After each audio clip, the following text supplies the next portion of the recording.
So there are multiple different theories on criminality that are often presented by the media, by the left-wing media, and one of the main ones is this idea that all criminals are Aladdin. They're all just thieves with a heart of gold. They've fallen on some tough times, and they're just one magic genie away from showing you what a great guy that they actually are. Then there's reality. Then there's the things that I present on this channel, which is the fact that thieves are people who are not following the rules of our society. They are dangerous people. They are driving areas into poverty, and if you allow them to go unchallenged, they will continually escalate their poor behavior until the point where people get hurt. Unlike what is put forward by the left wing, what I say is backed up by reality. What we often see is that the same thieves over and over again are the ones being arrested for a disproportionately high number of the crimes. We've also talked about organized retail theft, where again, due to lax rules on this particular types of crimes, organized crime has moved into these areas, and what these people are doing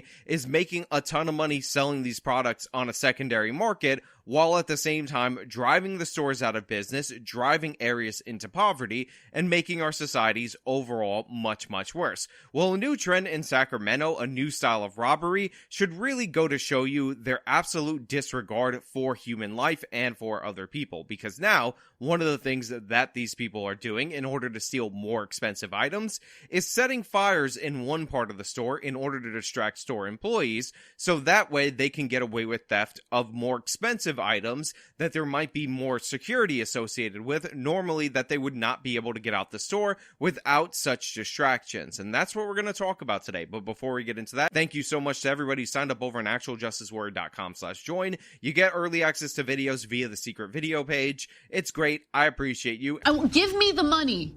Give me the money.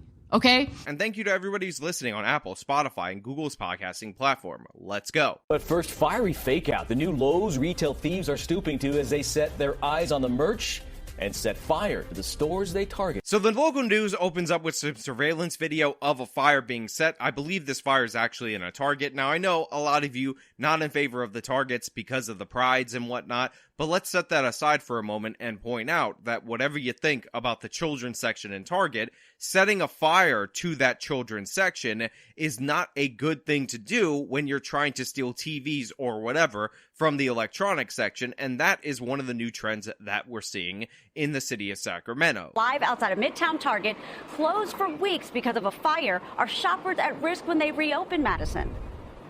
Right, that's the question that we asked. You know, when you see a fence up around the opening doors of a Target, you don't expect it. This one has been closed for nearly a week. So it's very notable to me that the store is fenced up. It's completely closed because they have to clear out the fire damage, because not only do these thieves only think of themselves, only think of the retail items that they want to steal, but they don't think about the average everyday people. And you guys can say whatever you want about Target, about Walmart, about any of these big box stores, but in reality, people like me probably shouldn't be talking crap about people who are so dependent on those low prices, on the thin margins of profit that Target and Walmart make in order to deliver those low prices to the consumers. Because while I might be able to afford to shop somewhere else, while some of you might be able to afford to shop somewhere else, in reality, in actuality, people need those prices, especially in this inflationary environment, in order to make ends meet. So you shutting down the store completely for weeks and weeks, you putting people out of work completely for weeks and weeks in order to steal some TVs, some toasters, whatever you think will have resale value, is absolutely disgusting and repugnant behavior. Again, it's expected to be closed for the next few weeks as they work to fix what damage that fire left behind. And tonight, I can be the first to report that a suspect possibly linked to starting this fire has been arrested, and they could face more than arson charges. And of course, it disproportionately affects the poorest among us. And again, if this becomes a trend, people who own businesses in these areas are going to have to start getting fire insurance in order to compensate. And not just fire insurance that covers accidental or electrical fires or anything like that, but stuff that covers arson. That means the rates are going to go up. That means prices are going to go up. Big businesses are going to move out. The small businesses are going to have the squeeze put on them. Not to mention the fact that it's inherently dangerous to set fires in these stores because there's other people in there.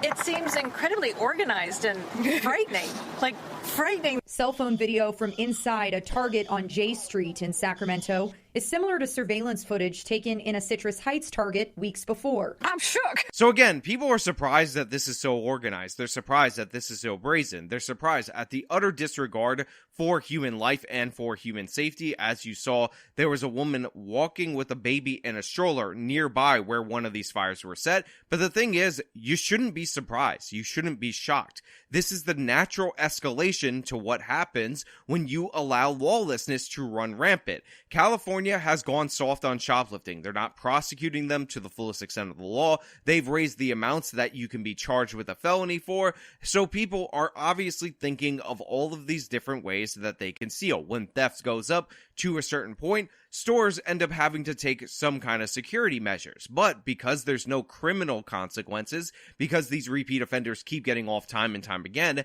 and now it's become the avenue of organized crime to make money in this way, they're not just going to give that up without a fight. So now we're in a scenario where they're trying to create distractions, and it's not just talking to a store employee or anything like that. Flames rise up from the children's section, put out within 3 minutes. Smoke and fire just feet from a family shopping with a child in a stroller. They started a fire in the paper towel aisle, and then they loaded up their cart with all kinds of school supplies and clothes and just walked right out of the store. A dangerous distraction for thieves to shoplift from big box stores. They're making these stores more and more dangerous with the distraction of setting fires, and there's smoke inhalation issues. People could end up getting hurt, burned, die from this, and this is not the way that you want to have a society function. All we would have to do is incarcerate these people for shoplifting, punish them, give them serious consequences, and this would be deterred. But instead, time and time again, we hear about these people being the victims.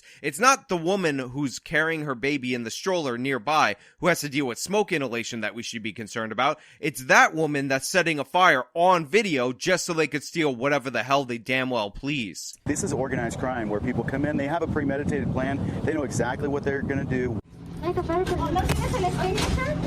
In a Southern California Dollar Tree, cell phone video shows a little girl cover her mouth from fumes. So right here, we see a kid covering her face because of the fumes that are coming off of the plastics and all the stuff that's being set on fire so these thieves can do whatever they want.